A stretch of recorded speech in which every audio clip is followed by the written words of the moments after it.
안녕하세요.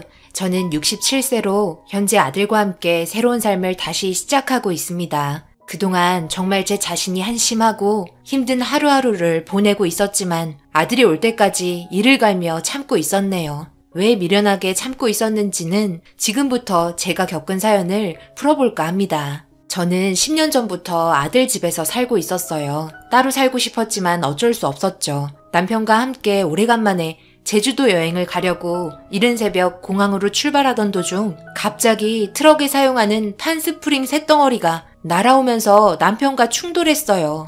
그때 저희 차는 시속이 90 정도로 빠르게 달리고 있었는데 날아오는 속도의 쇳덩어리는 막을 수가 없었네요. 그렇게 차가 균형을 잃고 전복이 되면서 저도 한쪽 다리를 크게 다치게 되었어요. 그때 정말 많은 수술을 했었죠. 일어나지 못했던 저는 침대에 누워 있으면서 남편의 장례식에 가지도 못했었네요. 아들이 모든 걸 다 진행하면서 정신적으로 정말 많이 힘들어 했었죠. 며느리도 옆에서 도와줄 수 있는 건 최대한 힘써줬어요. 그렇게 상황이 어느 정도 마무리가 되었고 저는 재활치료를 받으며 제 몸이 좋아지기만 기다리고 있었는데 나이가 있다 보니 몸이 더디 나더라고요. 회복 속도가 많이 떨어졌고 좀처럼 좋아지지 않았어요. 결국 후유장애를 가지게 되었죠. 한쪽 다리를 절면서 남편과 함께 있었던 추억들이 남아있는 집에 홀로 남겨져 있는 게 너무 힘들었어요. 그걸 잘 알았던 아들은 같이 살길 원했죠. 며느리도 제 손을 잡으며 방 하나 비워뒀다고 들어오길 원했습니다. 그래도 그냥 이렇게 사는 게 너희한테 짐이 되지 않을 거야. 갑자기 내가 들어가게 되면 너희들이 살던 패턴이 무너질 텐데 불편한 점도 많을 테고 나도 그런 상황이 오는 걸 원하지 않거든. 걱정해주는 건 고맙다. 그냥 자주 놀러오면 나는 그걸로 만족해. 어머니, 걱정하지 마세요. 저희 충분히 대화 나눴고요. 앞으로 좋은 일들만 있을 테니 아직 오지도 않은 상황에 대해 너무 걱정하지 마세요. 그래도 저희가 있어야 마음이 편할걸요? 다리도 불편하시면서 괜한 고집 부리지 말고 들어오세요. 그래요, 어머님. 혼자 계시면 적적하시고 사고 후유증 때문에 많이 힘드시다는 거 저희 잘 알고 있어요. 그러니 지금 살던 집 빨리 처분하고 저희 집으로 넘어오세요. 아시겠죠? 벌써 준비 다 해놨어요. 저희 애들도 할머니 온다고 얼마나 좋아하고 있는데요. 그렇게 계속되는 제안에 결국 아들 집에 들어가 살게 되었습니다. 며느리는 눈치 볼 것 없으니 편하게 생각하라고 했지만 말처럼 그게 쉽나요. 그래도 제가 얹혀 사는 입장인데 그래서 제가 할 수 있는 범위 내에서 움직이려 노력 많이 했어요. 주방일이며 빨래, 설거지, 청소 등등 최대한 도와줄 수 있는 건 몸에 무리하지 않을 정도로 했었죠. 그리고 부동산에 내놓은 남편과 함께 살던 집이 처분이 되고 남은 재산 통장으로 만들어 두었습니다. 그런데 며느리가 제안 하나를 하더라고요. 전원주택으로 이사가는 게 어떻겠냐고요. 듣고 있다 보니 아파트에서 함께 생활하는 건 좁기도 하고 계속 살다 보면 분명 불편한 게 한두 개가 아닐 거라면서 다른 곳으로 이사가길 원했습니다. 좀 더 넓은 집으로 이사가면 나쁠 것 없고 서로 스트레스 없이 행복하게 살면 그만이라고 생각해 가지고 있던 통장을 며느리에게 주었어요. 그리고 둘이 합쳐 더 큰 집으로 이사를 하게 되었죠. 저는 점점 나이가 먹으면 먹을수록 의지해야 할 곳이 있어야 된다 생각했었기 때문에 저에게 잘해주고 모든 게 저를 우선적으로 생각해서 움직였던 며느리와 살면 너무 좋을 거라 생각했었어요. 그런데 문제가 하나 터졌어요. 별 문제 없이 운영하던 아들의 사업이 주저앉게 되었죠. 하루아침에 길바닥에 주저앉게 될 정도로 상황이 악화가 되었어요. 그래서 잠시 행복했었던 공간인 전원주택을 처분하고 다시 허름한 아파트에 들어가게 되었죠. 그때부터였나 봐요. 며느리가 저를 대하는 게 변하기 시작했어요. 사업이 실패하게 되니 정신적으로 많은 스트레스를 받고 있어서 더욱더 예민해진 거라 생각했어요. 아들은 사업을 다시 일으키려고 그동안 살면서 도움을 주었던 지인들에게 밤낮 가릴 것 없이 전화를 붙잡고 살았어요. 하지만 참 아이러니한 일이 생겼네요. 예전에 도움을 받으려고 전화했던 사람들은 아들에게 애원하면서 급한 불 끌 수 있게 도와달라고 눈물까지 흘렸던 사람들이 정상적인 궤도에 올라왔고 상황이 좋아졌음에도 저희가 도와달라고 사정을 했지만 도와줄 수 없다는 말만 듣게 되었습니다. 정말 화가 치밀어 올랐어요. 나중에 꼭 갚겠다던 사람들이 모두 등을 돌렸으니까요. 결국 아들은 사채까지 끌어모아 다시 일어나려고 밤낮 없이 버티며 뛰어다녔지만 회복이 되지 않았습니다. 그때부터 밀린 빚을 갚기 위해 저희 가족 모두 두 팔 걷고 먹고 살기 위해 일을 시작했어요. 며느리는 아이들 학교 보내고 생산직에서 일을 했고 저는 밀린 집안일을 대신하고 식당 주방에서 설거지 일을 하면서 적지만 조금이라도 도움이 되려고 노력을 많이 했습니다. 아들은 막노동도 하고 저녁에는 대리운전도 하면서 잠잘 시간 없이 모두가 빚을 갚기 위해 정말 열심히 뛰었죠. 그렇게 발버둥치며 살았지만 사치라는 게 갚아도 눈에 띄게 줄지 않잖아요. 그러다 보니 5년이 지나가고 있음에도 회복이 빠르게 되지 않아 모두 지쳐 있었죠. 저도 매일같이 식당 주방에 서서 설거지하는 시간이 8시간 정도 됐었기 때문에 한쪽 다리에 철심 박은 게 약간 변형이 생기면서 골반까지 틀어지는 문제가 생겼었네요. 그러다 보니 걷기가 너무 힘들었어요. 며느리도 반복적인 생산직에서 일을 해서 그런지 온몸 여기저기 만신창이가 되었죠. 아들도 매일 파스를 붙이고 출근했어요. 집안의 가장이기 때문에 제일 힘들었겠지만 저희에겐 항상 웃음을 잃지 않으려 노력해 주었어요. 자신도 엄청 고통스러웠을 텐데 그때 남편이 너무 보고 싶었고 만약 남편이 살아 있었다면 많은 도움을 받게 되었을 텐데 과거 일을 한탄하며 슬픔에 잠겨 있을 때 아들이 저희를 모두 거실로 불렀어요. 그리고 고민하더니 꺼낸 말은 정말 충격이었습니다. 원형어선 타려고 준비 다 해놨어요. 자격증도 따고 한 5년만 있다가 오면 빚은 다 갚을 수 있을 것 같아요. 이 방법밖엔 없는 것 같아요. 뭐라고? 지금 배를 탄다고? 말이 되는 소리를 해. 누구 과부 만들 일 있어? 배 타고 일하다가 병이라도 생기면 그냥 바다에 던져버린대. 그렇게 무섭고 위험한 곳에 당신을 보내고 싶지 않다고. 한순간에 잘못되면 목 빠지게 기다리고 있던 우리는 어떡하라고. 너무 위험 부담이 큰 것 같아. 난 어떤 말을 들어도 반대니까 그런 줄 알아. 그래도 나가겠다면 이혼하고 배 타러 가. 그래, 이건 애미 말이 맞는 것 같다. 한순간에 잘못되면 지금 안 그래도 힘들게 버티고 있는데 더 이상 버티지 못하고 끝날 수 있어. 계속되는 아들의 설득에도 의견은 좁혀지지 않았어요. 며느리가 너무나 완강하게 거부를 했었죠. 하지만 현실에 놓인 저희는 아들을 보낼 수밖에 없었어요. 테이블에 쌓여있는 독촉장과 납부를 못해 밀려있는 고지서들. 저희 가족이 정상적으로 살기 위해서는 아들이 원양어선을 타고 돈을 벌어오는 방법밖에는 없었네요. 결국 눈물을 머금고 아들과 작별을 했고 며느리는 아들을 떠나보낸 그날 방 안에서 한참을 울었습니다. 정말 가슴이 아팠어요. 저는 이 한 몸이 부서져서라도 아들의 가정이 다시 행복했으면 좋을 것 같아 식당에서 설거지를 끝내고 들어와 부업도 하기 시작했어요. 여러 가지를 했었죠. 마늘 까기, 밤 까기, 물건 포장 및 미싱까지 했었죠. 하지만 며느리는 아들이 없는 공간에서 저와 함께 지내고 있는 게 많이 불편했었나 봐요. 열심히 도와주고 있어도 가시 박힌 말을 많이 듣게 되었어요. 자연스럽게 집안의 모든 일은 제가 하는 상황이 생겼죠. 며느리는 저보다 퇴근을 늦게 했거든요. 그런데 집에 들어오자마자 며느리가 한 말에 정말 큰 상처를 입었었네요. 어머니, 저 왔어요. 애들 밥은 먹이고 양치시키고 재웠어요? 어우, 집에 들어오자마자 정말 숨이 턱턱 막히네. 집안 꼴이 이게 뭐예요? 아무리 바빠도 저희 정리는 좀 하고 살아요. 어머, 이게 뭐야? 어머니, 이리 좀 와보세요. 애들 컵라면 먹였어요? 아, 진짜. 제가 뭐라고 했어요? 애들 아토피 있으니까 컵라면 먹이지 말라고 했잖아요. 이건 또 뭐야? 피자까지 먹였어요? 진짜 가지가지하네요. 어떻게 된 게 제 말은 하나도 들으려 하지 않아요? 이 집 주인은 저예요. 제가 애들 엄마고요. 얹혀 살면서 눈치는 좀 있어야 하는 거 아니에요? 눈치도 없고 밥만 축내고 설마 설거지 좀 하면서 마늘 좀 깐다고 엄청 도움 주고 있다고 생각하는 건 아니죠? 차라리 집에서 하는 부업 때려치우고 애들이나 좀 신경 쓰세요. 얘 애미야, 넌 어떻게 고생한다는 말 한마디 하지는 못할 망정 그런 식으로 화를 내는 거냐? 그리고 애들이 먹고 싶다는 걸 안 된다고 할 수도 없는 거고 나는 뭐 아토피 있는 애들 먹이고 싶어서 그런 줄 아니?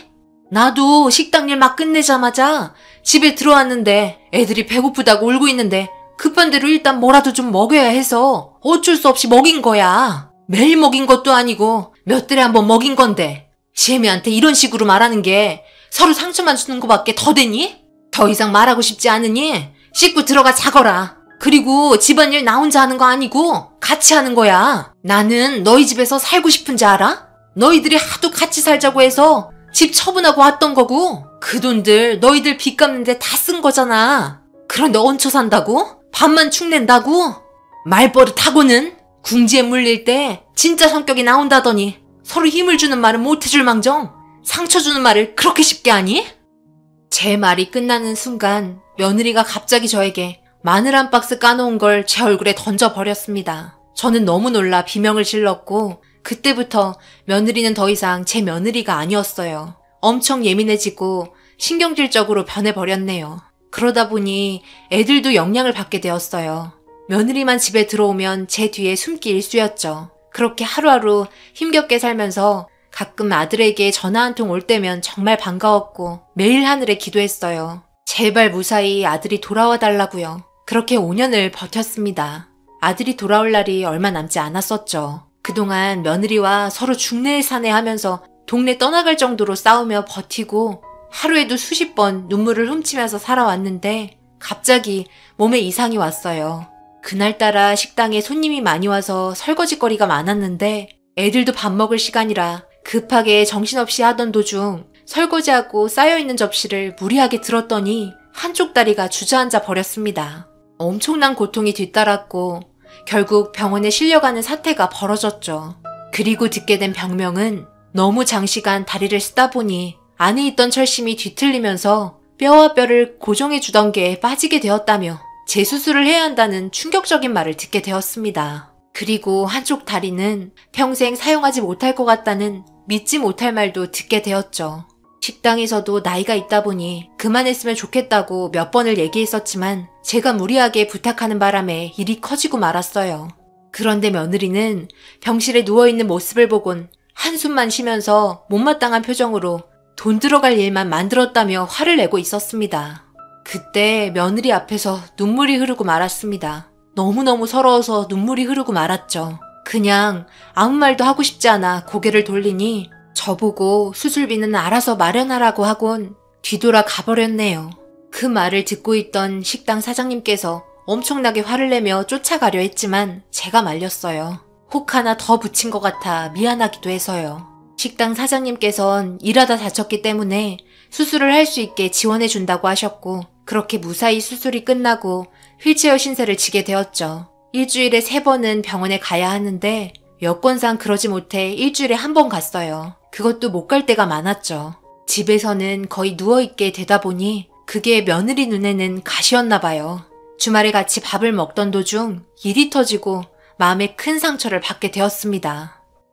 밥이 목구멍으로 술술 잘도 넘어가네요. 다리는 그 모양이고 쓸모도 없어졌는데 배는 고픈가 봐요. 이제 앉아있기도 힘들어서 마늘도 못 가고 미싱 일도 못하고 부업일은 아예 손도 대지 못하니 제가 너무 속이 터져 화병으로 죽을 것 같아요. 이렇게 같이 마주 앉아 밥숟갈 뜬 거 자체가 소름 끼친다고요. 밥만 축내는 늙은이 언제까지 저희 집에 박혀 살 거예요? 그만큼 살았으면 됐지. 얼마나 더 생명 연장해서 좋은 거 보겠다고 숟가락 드세요. 앞으로 제 앞에서 밥 먹지 마세요. 체할 것 같으니까 숟가락 내놔요. 어머님은 밥 먹을 자격이 없어요. 일도 안 하면서 뭔 밥을 먹어요? 집안일도 이젠 하나도 못 하잖아요. 그냥 곡기 끊고 생마감을 준비하시면 좋을 것 같네요. 이런 대접 받기 싫으면 나가서 휠체어 타고 고물이나 주워서 고물상에 팔던지요. 며느리는 밥숟가락을 현관으로 집어 던져버렸고 저한테 평생 기억에 남을 만한 말들을 쏟아내기 시작했어요. 손발이 부들부들 떨리고 그 자리에서 얼이 빠져 버렸죠. 아이들은 할머니한테 왜 그러냐며 눈물바다가 되었어요. 너무나도 변해버린 며느리의 모습에 하루하루 정말 힘들게 아들이 오기만을 기다려 버텼습니다. 그런데 다음날 며느리가 저를 휠체어에 태우고 밖에 내보내더라고요. 돈 벌어오라고요. 너무나 어이가 없었어요. 폐지라도 주우라며 아무것도 할 수 없는 저를 내쫓아 버렸죠. 갈 데가 없었던 저는 휠체어를 끌며 공원으로 향했어요. 그런데 공원으로 가던 도중에 발이 시린 거예요. 보니까 신발도 신지 못했네요. 너무 발이 차가워 걸치고 있던 옷을 벗어 발에 감싸고 공원으로 다시 가고 있는데 길 옆 전봇대 아래 공병이 보이더군요. 그래도 근처에 고물상이 있어 팔 수 있을 것 같아 무릎 위에 공병을 몇 개 올렸습니다. 그렇게 동네 한 바퀴 돌다 보니 꽤 많이 모이게 되었어요. 그런데 공병 무게가 있어서 그런지 수술받은 다리에 통증이 오기 시작했죠.